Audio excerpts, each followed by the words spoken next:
in most parts of the country, when someone refers to a condo, they're generally talking about a residential unit in a development that has an individual owner.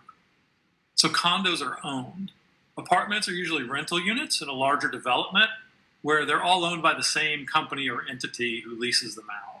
Now, in some places like New York City, the terms condo and apartment can be used interchangeably, generally to refer to units that are available for purchase, but only in a few markets. And sometimes an apartment building will convert to condo, which means the company that built it and developed it just to partition out each unit for individual sale, and they sell them all separately to individual owners.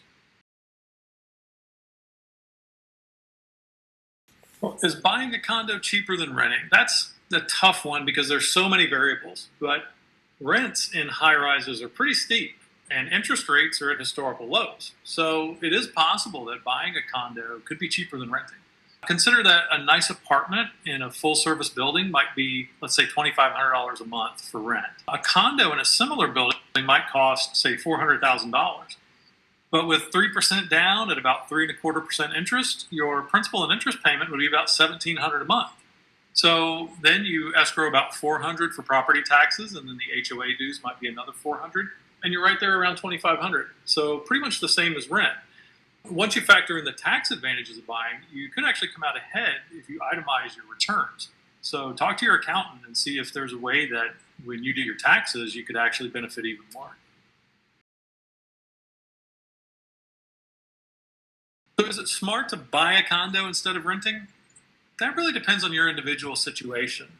If you're relatively sure you're not going to have to relocate for the next 5 to 7 years, and you have good credit so you can get a low interest rate, then it's generally better to buy something and accrue some equity than it is to spend money on rent. You'll gain some tax advantages too, since the interest and taxes might be deductible. You're going to want to talk to your accountant about that to be sure. And you'll be able to participate in any market appreciation that occurs while you live there over 5 to 7 or more years. Nothing's guaranteed. It could be worth less if there's a market correction.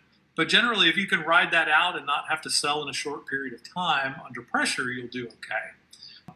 And if you did have to sell within a couple years, you'd have to pay realtor fees, and those mortgage fees you paid when you took out the loan would kind of be wasted on just using a loan for that short period of time. So it's really best to talk to your accountant and a mortgage broker and a good realtor. Describe your situation to them, and they'll help you decide if buying or renting makes more sense for you.